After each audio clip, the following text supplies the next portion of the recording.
Welcome back to Wealthy Mentor Trading, everyone. Today is April the 10th, 2022, and today I'm going to be discussing 5 stocks that I'm watching going into next week. They are on my watch list. Names like Moderna, Shop, DWAC, Twitter, and the technology sector QQQ.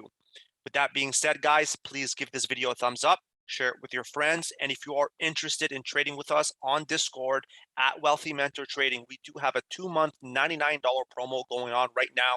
The link is in the description for that. Everything being discussed today is traded at Wealthy Mentor Trading, including swing trading, day trading, options trading, callouts, along with market analysis, analyst upgrades, and the whole 9 yards. So it's a great group to be a part of. The link is in the description, so don't be shy. Click that link and get going today. With that being said, I do have the S&P 500 chart open here, and we had a week where we were underneath that 45.50 line to start, and we did have a bullish push to start the week, right? Unfortunately, again, that $4,600 line is that elephant in the room that we just cannot cross. A break above that will definitely change the momentum in the market and pretty much touch all-time highs from there. Unfortunately, the market is not ready for that. And again, we had twin rejections right here below that area and pushing us below that $4,500 support area. We did close Friday's session bullish underneath that $4,500 line, and we are at risk at breaking trend at that 44.50 area from weeks past that we worked so hard to get above, right? Below that, I am bearish on the market, and we do have support here and targets to the downside at 4,400 and 43.75 respectively. Again, as I mentioned, 44.50. Below that, it does break trend, and it does look like this is a dead cat bounce, right? So definitely wait and see approach. I am neutral towards bearish, and what I want to see to the bullish side is a break above 4,500 and to stay above 4,500, right? We also have the next major hurdle at that 45.50 area. So the best case scenario is to break above 4,500 to start the week and end the week above 45.50 consolidation. So that is the most optimal case for the bulls. The bears obviously want to see a break above that 44.50 area for a potential push down to these levels of 4,400 and 43.75. It is key support around these areas, as you guys can see here. Previous resistance now turns to support to the downside. So definitely watch those areas going in on the S&P 500, as right now the confidence in the markets is just not there at the moment. The whole interest rate hike has been spooking the markets pretty much this whole year, and the uncertainty going around in overseas with the whole war with Ukraine that is continuing to have an influence on this market. Okay. That being said, I am going to dive into the 5 stocks that I wanted to discuss, and the first one being Twitter. And Twitter had, a great week. Overall, it did hold its own, pushing all the way to $55, and it was an 18% gain on the week, right? The reason for that being is that Elon Musk took a $3.4 billion stake, yielding him basically a seat at the board of directors for Twitter. So that was major news. And, from a technical standpoint, we got rejected at that $55 area, which coincides with this rejection area right here back on November 2021. So I am looking for a break, a resurgence above that $55 area. There is constant news going on right now and rumblings with Elon Musk. And, I'm looking for a second pump, right? So what I'm going to be looking at is a break above $55 to retest these areas of 60 and 64 as my bullish targets to the upside. 60 coincides with this previous support, right? So now it turns to resistance. So that's my first test. And this area of 64.50, which coincides with previous support here, now turns to resistance to the upside. So 64.50 and 60 are my bullish targets to the downside. Now, if we do receive a pullback, a continued pullback from this area right here, $45 is a key level of support. Previous resistance now turns to support, right? So I'm looking at $45 for bulls to step in. And unfortunately, if bulls cannot step in, we're pretty much going to see these $41 area where, it was the gap up, right? So the gap up on Twitter on the Elon Musk news can pretty much go all the way down, closing the gap. And you can evaluate from there. Either we bounce from there, closing the gap, or we head even lower, testing these areas back, back on February at that $31 area, which to me would be bearish. The overall trend on Twitter is in a downtrend, but $55, a break of that can definitely change. So watch those lines going into next week, and definitely watch the news in terms of headlines popping up on Twitter with Elon Musk. As you guys know, he is quite a character and he's always in the news creating drama. So something like that can definitely benefit Twitter going into next week. Another name that's closely correlated to this is DWAC, DWAC. And if you guys don't know this, this is pretty much Donald Trump's social media network in competition with Twitter. He did get banned, and he created his own, right? So a Digital World Acquisition Corp is his own, and it did take a beating, right? It went down 26% on the week after Elon Musk pretty much chose to have a stake in Twitter, along with two top executives from DWAC also resigning. So that took a major hit to the stock price, obviously. And we did break under 60 bucks, and we have been consolidating around that $45 area. So what I'm watching, what's key for me is $37.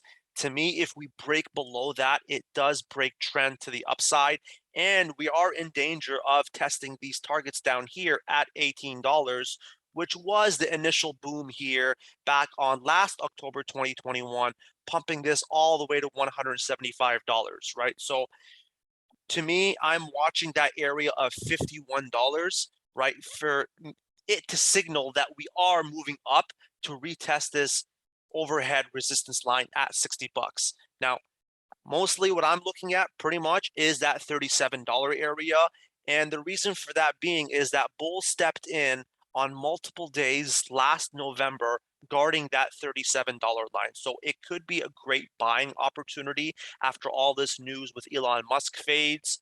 And, you know, there's more direction showing in terms of overall growth and where the stock is heading, especially after its two top executives left. So there's a lot of bearish news, but there's also be a great buying opportunity, as it did show right here last year back on November. So definitely watch 37 going into next week. All right. The next name that did see also a decline, and it was Shop. So Shop is Shopify.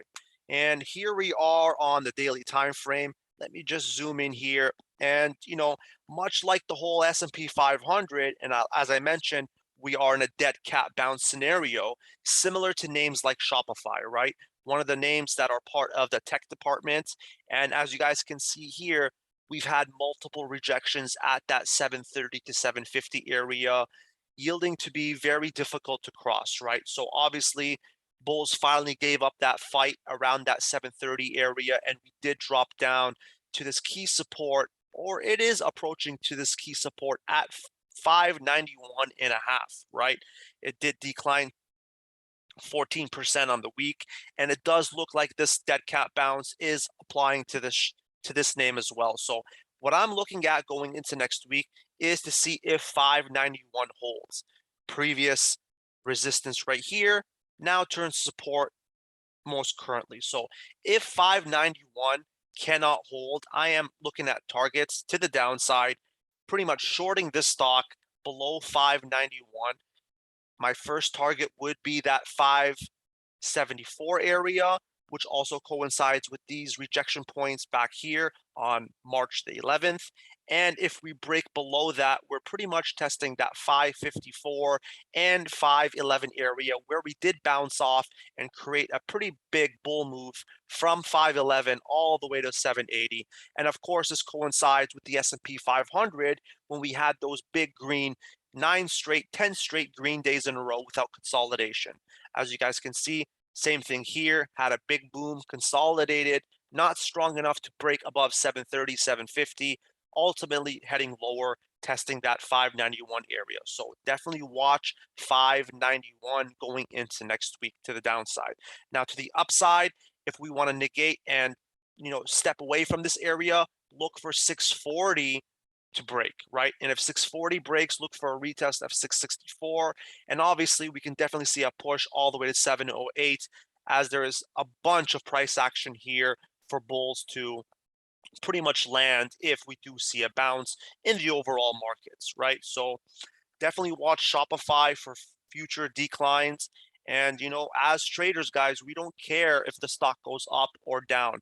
These are all percentage moves that you gotta, take advantage of. And as a trader, you gotta think both ways. You can't just be a permanent bull or permanent bear. You go with what the market gives you, and you go with what the chart shows you. And right now, to me, this looks like a dead cat bounce, and we're pretty much going to be testing that 511 area if things don't shape up real quick. Okay. Another name that's important to me, and it did, also decline 10%, and that's Moderna. MRNA is the ticker. And I am going to zoom in here and show you guys pretty much a similar chart to Shopify, right? Again, a big nice bounce right here at that $122 area. And if you guys guessed it, multiple rejections at that 188 to 177 area, finally ultimately pushing us down with 3 straight red days, right? As I said, it did push down 10% and is having a hard time breaking 188. And, a break of 188 to the upside, I would have changed my tone to more towards a bullish state for a potential push to 222. Unfortunately, it did not get that. And the news right now that's being pumped out by Moderna, whatever bullish case that they did have last year that this stock was rocketing on those headlines is not happening this year, right? People, investors don't buy this at all, and they just are not bullish on it anymore. The whole Corona COVID thing has lost its spark for names like Moderna to thrive off. And right now we are in danger of pretty much dropping down in another dead cat bounce scenario all the way to that 122 area. So first things first, let's not get ahead of ourselves. I am watching that 150 line going into next week. A break below that can definitely push us down to that 138 key support area. And if we cannot hold on to that, we're pretty much testing 122, 117, which was the launch point back here on March the 8th. So definitely look at those areas going into next week. And from a fundamental standpoint, right, much of the selling pressure has come from its own president, right? Stephen Hoge unloaded 20,000 shares. That is a significant amount of shares, especially coming from the guy on top, right? So if the guy on top, your president, your CEO is selling at such a large clip, it just shows that that's the reason why you cannot break that 188 area. And if you guys have been paying attention to pre-market action or within the first 30 minutes of trading action, it does make a smart move all the way to like 177, 188, and then gets rejected really hard. And if you understand the psychological state behind that, it means that there are so much shorts and there's no way that you're going to break above 188, especially when there's a large amount of shares being divided within those days once it reaches a certain level, right? So I am bearish on Moderna, and I definitely do see a bounce all the way down to 122, 117 to retest this March low, okay? So definitely watch Moderna in the upcoming weeks, especially next week, for a potential drop down to test those areas. One last name I wanted to discuss, and it is the technology sector, right? It is a technology sector, and it was one of the weakest sectors last week, along with the semiconductor sector. QQQ is the ticker. And as you guys can see, right off the bat, one thing I'm looking at is that 372 area. Obviously, we got a rejection, multiple rejections, coinciding with this move right here back on February 22. So the elephant in the room is definitely 372. And what made things worse is that we broke another key support line at 360. And we are in danger at the moment of breaking trend at that $350 line. So to me, we did close Friday's session last week pretty bearish, 349, just underneath that key support area. And right now, guys, it does look like a dead cat bounce, right? So if you look at the S&P 500, if you look at Moderna, if you look at Shop, they pretty much all look the same, right? So right now, we are in danger of dropping even further to test this area right here at 342.5 to 338. So those are my bearish targets going into next week. Now, to the upside, if we want to reverse this or even want to look some sort of bullish state, right? We definitely got to get above that 350 area and pretty much test that 360 area. What I want to see is consolidation around that area, right? So if we see consolidation, it means that the bulls are holding on for a potential push back to 372. Now, if we open up tomorrow and go straight flush down, we could potentially see a bounce and a retest of 350, but essentially it will probably retest 350 and then head lower all the way to that 316 area. As you guys can see here, we bounced back on March, creating this big up move to 372. It also was a major area right here back on May 2021. So definitely 316 is an area where it is being respected by the bulls to step in. So definitely watch next week to see how it reacts around 342.50 and 338, as that is the final line in the sand for me. I am bearish at the current state right now just because we could not stay above 350. So watch the tech sector. Also watch for correlations with the semiconductor sector, which I did talk about last week, and it did go even lower, breaking trends. So the next major name, QQQ, look for that, and then watch for other things like the financial sector, the energy sector, to all follow through, creating that bearish trend on the S&P 500 heading lower. All right, guys, those were 5 stocks that I wanted to watch going into next week. Those are on my watch list. If you are interested in trading with us to get my targets, check out Wealthy Mentor Trading on IG. Click the link in the description. We also have the link in the description right here in this video. Like to see you guys in there. Good luck trading and see you guys next week.